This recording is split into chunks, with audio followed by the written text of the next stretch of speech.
Chers élèves, bonjour et bienvenue dans cette nouvelle leçon de chimie intitulée « Les réactions acido-basiques ». Cette leçon est destinée aux élèves de la première année scientifique BIOF et elle sera traitée en deux parties. Alors on commence, réaction acido-basique. Premier paragraphe, exemple de réaction acido-basique. On va commencer par une activité documentaire concernant les indicateurs colorés. Alors, qu'est-ce que c'est qu'un indicateur coloré? Un indicateur coloré de pH est une espèce chimique organique qui change de couleur selon la nature du milieu où elle se trouve. Donc, cette nature, c'est une nature soit acide ou bien basique. Donc, cette espèce change de couleur selon la nature acide ou basique du milieu où elle se trouve. Elle peut être naturelle comme elle peut être artificielle. Et voici quelques exemples qu'on peut trouver d'indicateurs colorés naturels et artificiels. Donc, on va traiter le premier exemple. C'est un article tiré d'un site d'astuces de jardinage. Il parle d'un certain type de fleurs qui changent de couleur selon la nature du pH du sol. Cette fleur qui s'appelle l'hortensia peut être rose, bleue, blanche ou même verte. Donc, elle adapte sa couleur selon le pH du sol. L'astuce, c'est quoi? C'est que on peut donner ces couleurs-là à nos fleurs de jardin en jouant sur le pH du sol. Comment? On peut utiliser du vinaigre ou bien du bicarbonate pour changer ce pH. On passe à un autre exemple. C'est le chou rouge. C'est un légume qui contient des colorants qui ont la propriété de changer de couleur en fonction du pH. Donc c'est le même principe, ce sont des matières organiques présentes dans ces légumes qui sont responsables du changement de couleur. Je vais vous laisser avec des expériences utilisées qui utilisent le jus de chou rouge et quelques produits de la vie courante. Donc dans cette expérience, on aura besoin d'un jus de chou rouge. Bien sûr, cette expérience, vous pouvez l'effectuer à la maison. Et on aura besoin de 3 verres. Dans le premier, on va mettre de l'eau et du vinaigre. Cette solution constituera un milieu acide. Dans le deuxième verre, on va mettre de l'eau et de la lessive, ce qui constitue un milieu légèrement basique. Le troisième verre va contenir de l'eau et de la soude, ce qui donne un milieu très basique. Donc, on va ajouter le jus de chou rouge dans les 3 verres et on voit ce qui va se passer. Les résultats de cette expérience sont devant vous. Comme vous constatez, les 3 verres ont pris différentes couleurs. Ça veut dire quoi? Ça veut dire que le jus de chou rouge contient une matière. Cette matière change de couleur selon le pH de la solution. Vous avez déjà vu dans les années précédentes la notion de pH. Donc, une solution, on constate que le jus de chou rouge a pris différentes couleurs dans différents milieux. On a un milieu acide. On voit la couleur qu'il a pris dans ce milieu, un milieu légèrement basique et un milieu basique. Donc, qu'est-ce qu'on peut en conclure? On peut conclure que le chou rouge contient une matière qui peut nous indiquer approximativement la valeur de pH. Comment? En l'ajoutant dans une solution et en regardant la couleur qu'il a pris, à condition bien sûr de connaître le spectre des couleurs et les valeurs de pH correspondantes. Vous pouvez à la maison vous amuser à ajouter du jus de chou rouge à différentes solutions dont vous disposez et constater les résultats.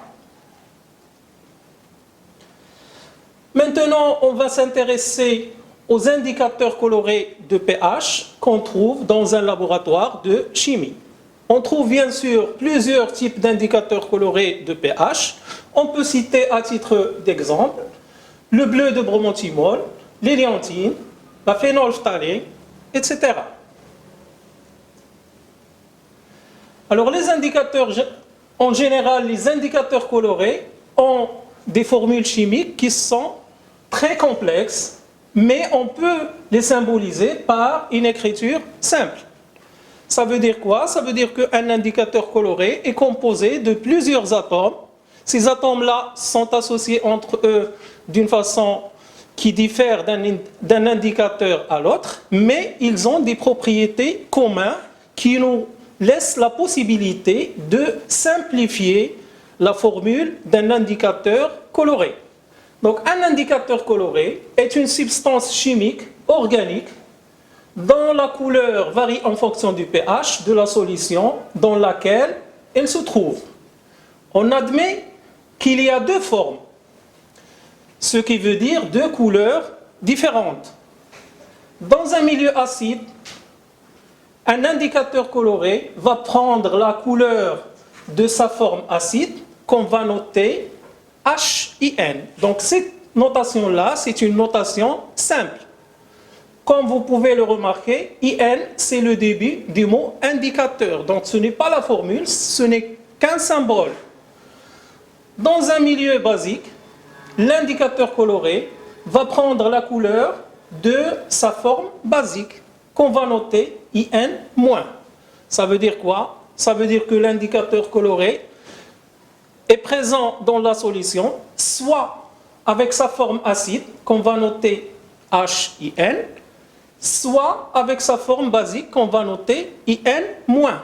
Et lorsqu'il change de couleur, il passe d'une forme à l'autre. Deuxièmement, activité expérimentale. Bien sûr, si on est en classe, on peut faire cette activité.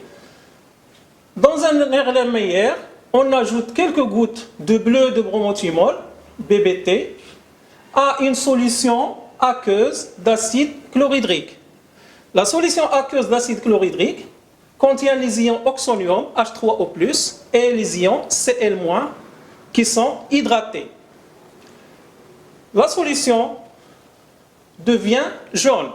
Donc, lorsqu'on ajoute l'acide chlorhydrique à une solution qui contient du bleu de bromothymol, ou bien on ajoute des gouttes de bleu de bromothymol à une solution qui contient l'acide chlorhydrique ou n'importe quel acide, il va prendre une couleur jaune.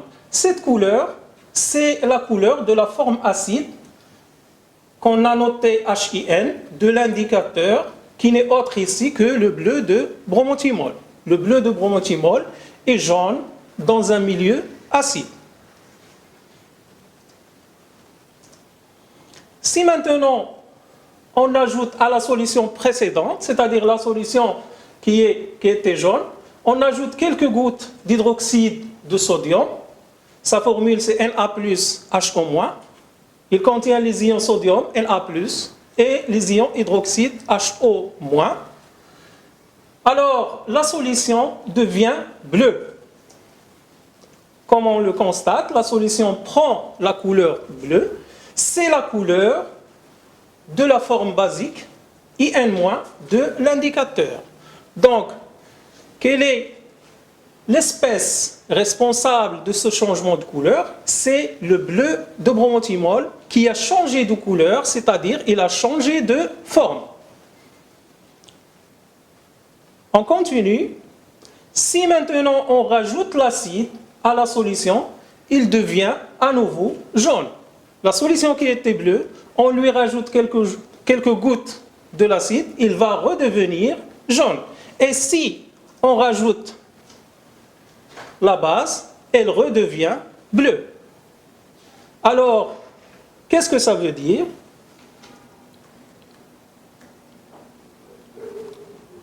Ça veut dire qu'on peut passer de la forme acide, HIN, qui est jaune pour le bleu de bromothymol, à la forme basique IN-, qui est bleu pour le même indicateur.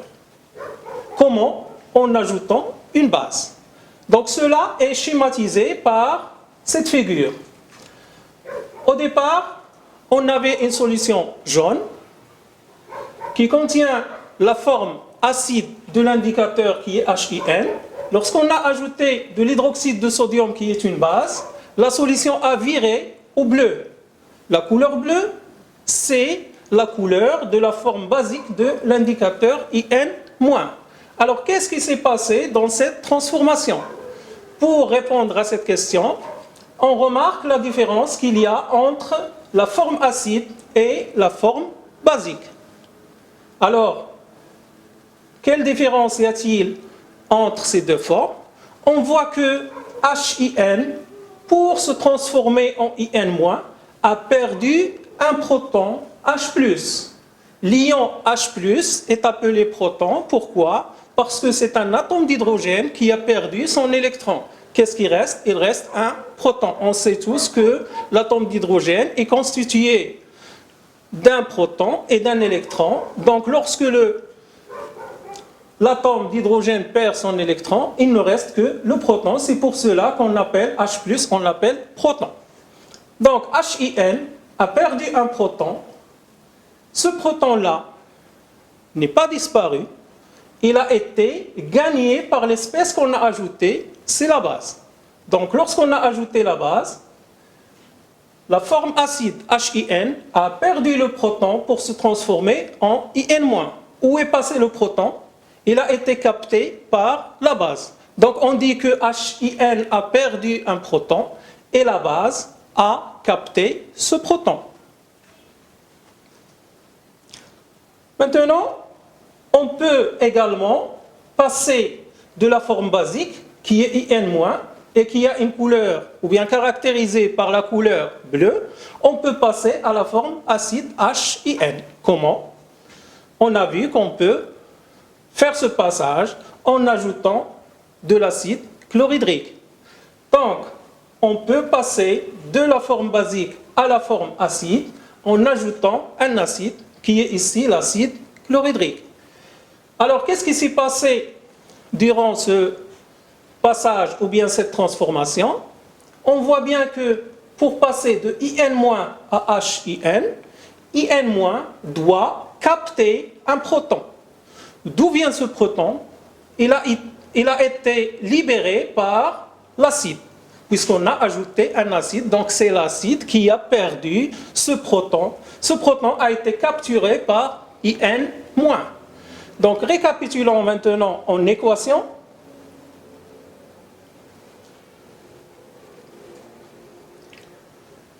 En partant de la forme basique, qui est caractérisée par une couleur bleue et qui contient la base IN- de l'indicateur.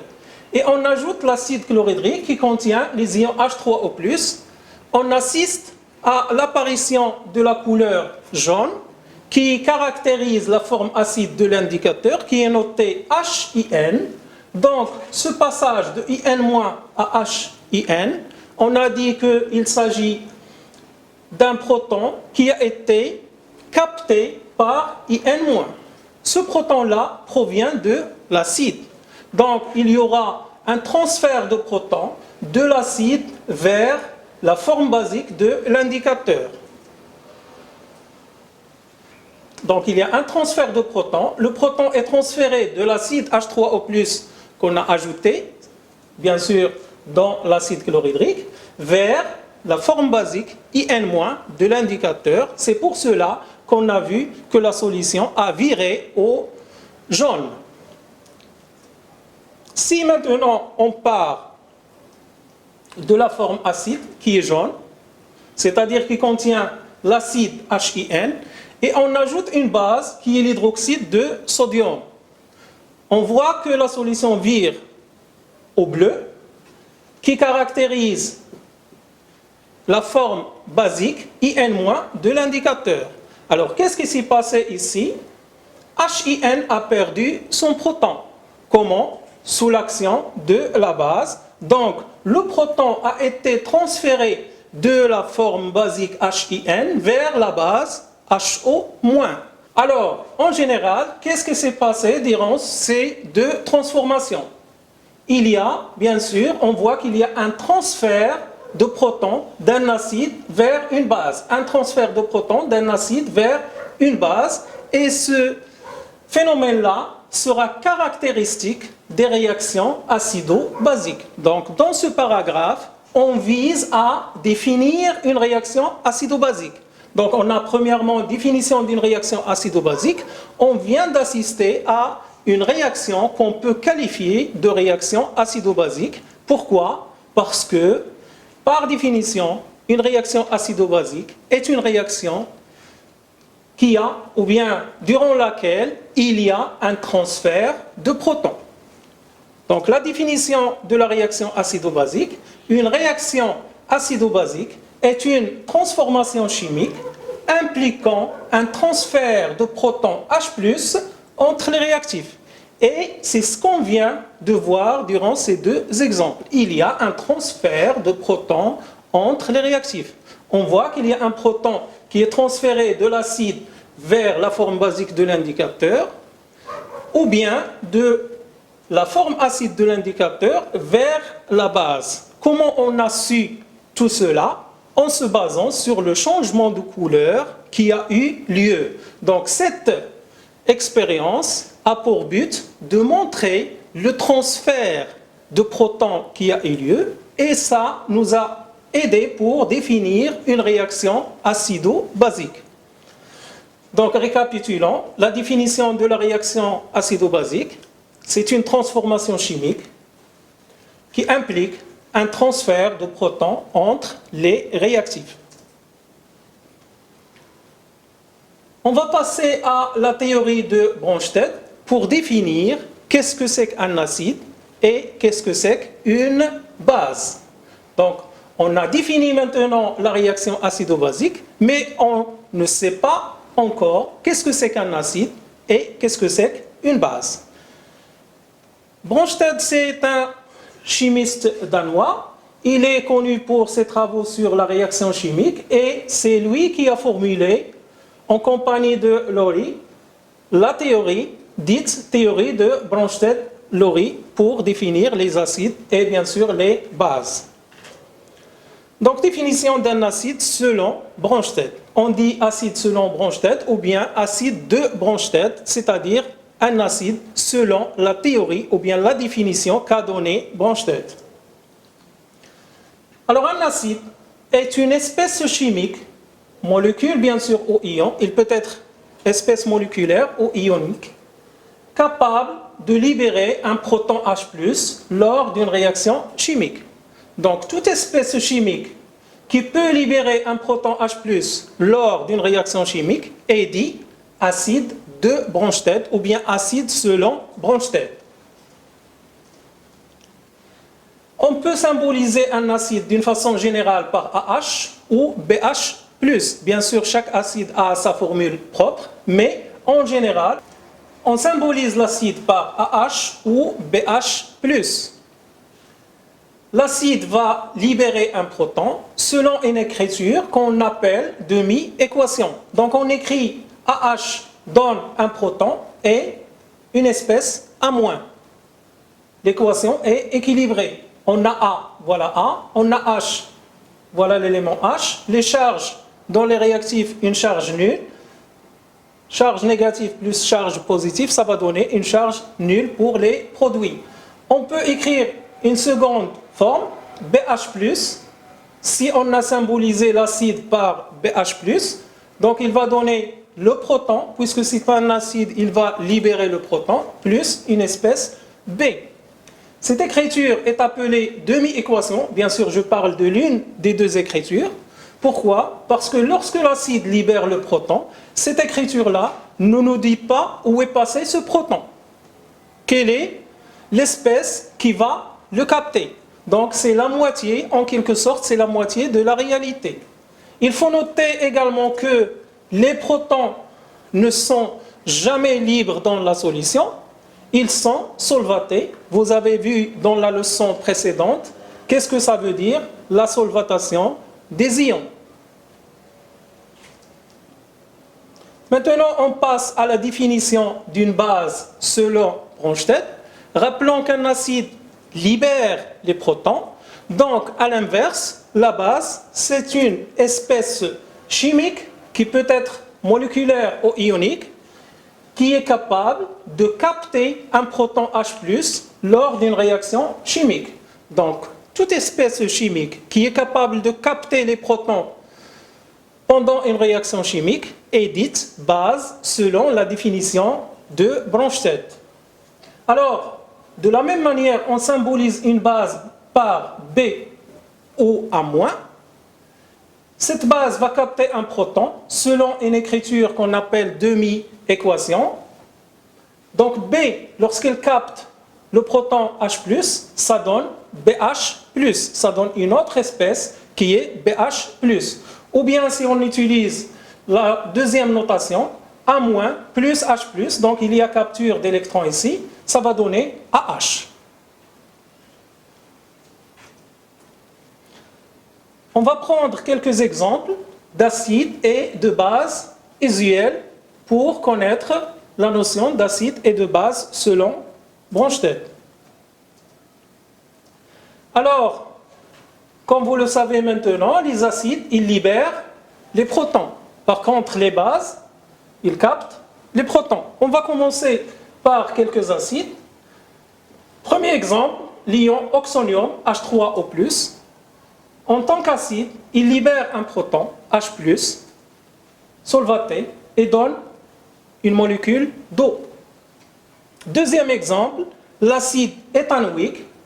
Cet acide est présent dans le vinaigre. L'acide éthanoïque de formule CH3CO2H, qu'on peut écrire également CH3COOH, libère un proton H+, et donne une espèce qui est appelée l'ion éthanoate, CH3COO-. Troisième exemple d'acide, l'ion ammonium. L'ion ammonium, NH4, lorsqu'il perd le proton H+, il donne NH3 qui est appelé l'ammoniac. Et on finit par la molécule d'eau, H2O, peut se comporter comme un acide et libérer un proton H+, et donner également les ions hydroxyde HO-. Alors, comme vous voyez sur ces exemples, les acides pris sont soit sous la forme AH, comme CH3COOH, ou bien sous la forme BH+, comme NH4+, ou bien H3O+. Passons maintenant aux bases. Et on va commencer par la première base dans nos exemples, l'ion hydroxyde HO-. Puisque c'est une base, il va capter un proton H+, et donner une molécule d'eau. Deuxième exemple, l'ion carbonate CO3 2-. En tant que base, il capte un proton et donne un autre ion qui est appelé ion hydrogénocarbonate. Troisième exemple de base, l'ammoniac NH3 capte un proton H+, et donne l'ion ammonium NH4+. Et on finit nos exemples par la molécule d'eau H2O. Il peut se comporter comme une base et capter un proton. Dans ce cas, il va donner l'ion oxonium H3O+. Passons maintenant à la notion de couple acide-base. Donc on veut savoir qu'est-ce que c'est un couple acide-base. Et on va se baser sur les exemples qu'on a vus auparavant. Si on prend par exemple l'ion ammonium NH4+, en tant qu'acide, il peut libérer un proton H+, et également il donne lieu à l'espèce NH3 qui est l'ammoniac. On a vu que l'ammoniac peut également, dans d'autres conditions, capter un proton. Alors lorsqu'il capte le proton, qu'est-ce qu'il va donner? Il va donner un ion qui n'est autre que l'ion ammonium. Alors on dit que NH4+ et NH3 constituent un couple acide-base. Donc NH4+ c'est un acide, NH3 c'est une base, ils constituent un couple. Ce couple est noté NH4+, NH3, l'acide est écrit à gauche, la base à droite, ils sont séparés par un trait oblique. Donc pourquoi ils constituent un couple? Parce qu'on peut passer de l'acide à la base ou bien de la base à l'acide. Comment? Soit en perdant un proton.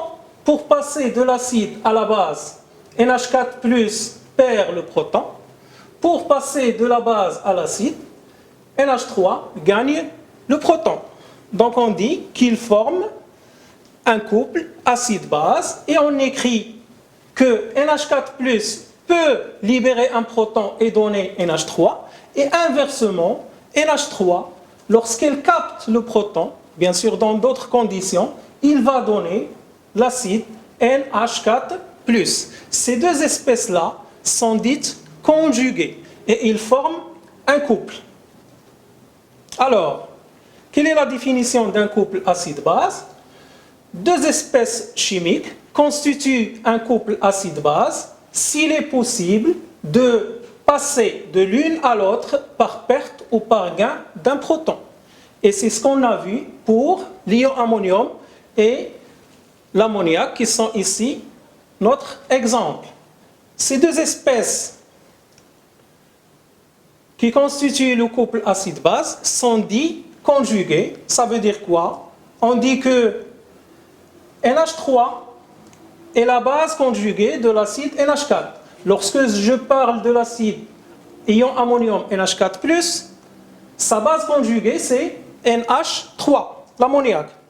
Lorsque je parle de l'ammoniac, c'est une base, son acide conjugué c'est NH4+. Donc NH3 est la base conjuguée de l'acide NH4+, et NH4+, est l'acide conjugué de la base NH3. Bien sûr, on dit que ces deux espèces-là sont conjuguées. Dans la partie suivante, on va voir quelques exemples qui vont vous aider à comprendre mieux la notion de couple acide-base.